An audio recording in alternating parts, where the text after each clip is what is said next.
Opti Prime.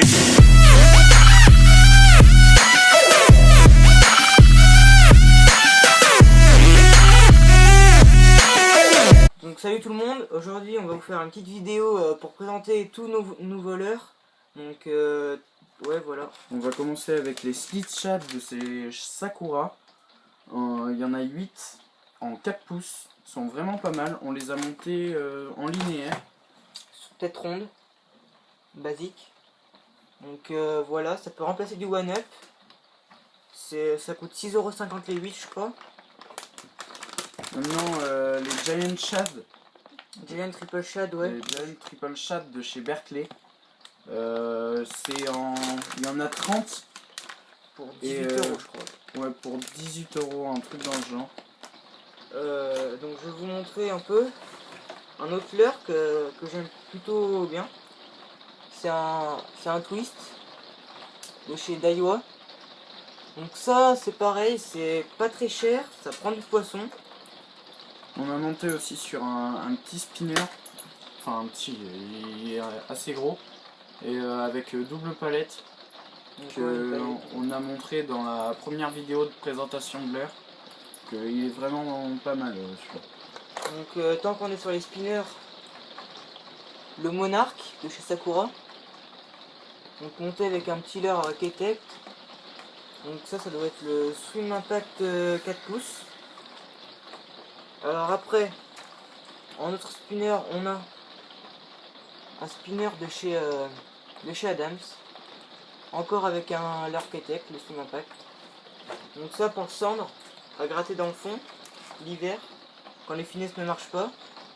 Et encore un petit leurre un petit spinner de chez Adams. Donc là ça va être ouais, c'est plutôt un petit coloris naturel aussi. Et voilà. Là maintenant nous allons passer avec les swing impact de 4 pouces de chez K-Tech, ouais. de chez K-Tech. Ils sont pas mal, d'ailleurs on les a montés en linéaire aussi. Et voilà, tête ronde. Notre fabrication. Ultra soft. Fait avec du sel. Il y a beaucoup de sel dedans. Donc faut faire attention parce qu'ils sont super fragiles. Faut pas se louper en mettant l'hameçon. Maintenant les Rock Vive Shad de chez Renz. Donc ils sont pas mal aussi. Ouais. On les a montés en linéaire, pareil. Pas cher pour beaucoup de leurres. Ça prend de la perche, du broc. Je les ai, ouais, j'en ai même, j'ai même du plus gros leurre encore de chez Renz. Donc voilà. Ça m'a fait faire un joli broc sur mon étang, un 70 cm. Ouais, il était vraiment beau. Maintenant les squelettons, on passe avec des squelettons en 11 cm. Donc voilà, ouais, les squelettons chez Delalande. Avec un corps annelé qui garde bien l'attractant. Vous pouvez en acheter de l'attractant après. On l'a monté sur une grosse tête plombée avec un gros hameçon. L'attractant, ouais, c'est plus pour du cendre. Après le brochet, je vois pas trop l'intérêt moi, mais... Et même avec ce leurre, on peut aller gratter le fond. Ouais. Ça marche bien. Maintenant, on passe au Shad Impact 4 pouces. Ouais. De 4 pouces de chez K-Tech. C'est les finesses. Ils sont vraiment pas mal. Il y a beaucoup d'attractants par contre dans le paquet. Donc là on peut faire du cendre en vertical, de la perche, même de la belle perche. On peut faire aussi en drop shot. Hein. Ouais, en drop shot. Ça peut marcher. Un peu en tout. Ouais, ça peut même prendre du broc je pense, j'en ai pas encore pris avec. Maintenant on passe au fameux le One Up de Sawamura en 7,5 cm. Donc c'est assez petit mais ça marche bien. Ouais, perche, petit broc, surtout l'été. Quand on passe au-dessus des herbiers, c'est pas mal. C'est un classique. Hein, voilà, c'est ce qu'il faut mais par contre, le seul problème c'est le prix et la fragilité. Parce qu'ils sont vraiment chers. Ouais, mais ça prend du poisson. Après maintenant, nous allons passer au leurre dur. On a encore des leurres souples, mais on va faire... J'ai acheté récemment une petite fabrique japonaise. Je voulais tester, voir si ça pouvait marcher. Je ne sais plus la marque. Des petits, des gros poppers de 11 cm. Il y a de jolis coloris. Ils sont vraiment gros, donc je vais peut-être aller tester soit cet été, Ouais, cet sur des hiver. brocs. Il y a beaucoup de coloris, j'en ai 9. Donc je vais pas tous les montrer, mais vous voyez à peu près comment c'est. Ouais, c'était pas cher ceux-là en plus. Non, ils étaient pas chers, ça allait. Après, moi, en leur souple, le Sandratch de la Lande, un grand classique. Là, bon, là pour du broc, cendre. Sur celui-là, j'ai pas encore fait de perche, mais peut-être de la 40, 45. Ça fait super longtemps qu'il existe parce qu'on a commencé avec ça, nous, quand on Ouais, était c'était petits. nos donc, premiers leurres. Premier leurre. Maintenant, Ah ouais, le jerkbait. les jerkbait de chez Adams. Donc, bon, il y a un jerkbait de chez Adams. Bien sûr, je suis pas doué. Jerkbait de chez Adams, ils sont lourds et vraiment, mais Ouais, c'est une ils tuerie. sont excellents. Coloris naturel en plus. Coloris là. naturels, ils sont excellents. Par exemple, notre petit crankbait de chez Adams. Donc celui-là, il a bien fait son boulot. Il y a des marques dedans, mais partout.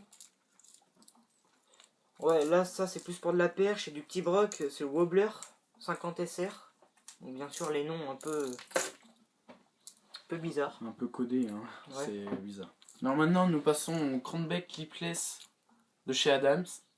Vraiment bien, 16 grammes par contre, donc faut avoir une bonne canne pour le lancer. Donc, Très coulant, ouais, très coulant. coulant. Ouais. Coloris Vraiment, naturel. Donc là, après, on passe avec un petit leurre de chez Savage Gear, le 4 play, sans bavette. Donc celui-là, c'est plutôt pas mal, je pense, aussi pour le black bass.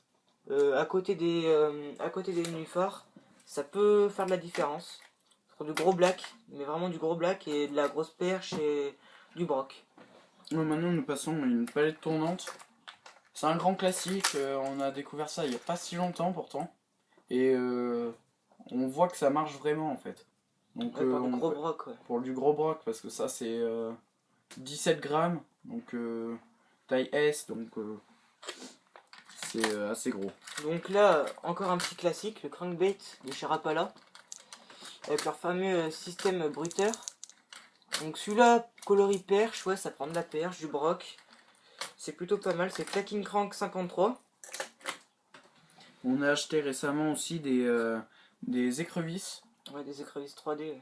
Montées avec un sabot, une tête plombée sabot, je veux dire, pour aller gratter le fond. Donc, Pour le cendre, ouais, c'est pas mal. le centre, ça marche bien. Broc aussi. Broc.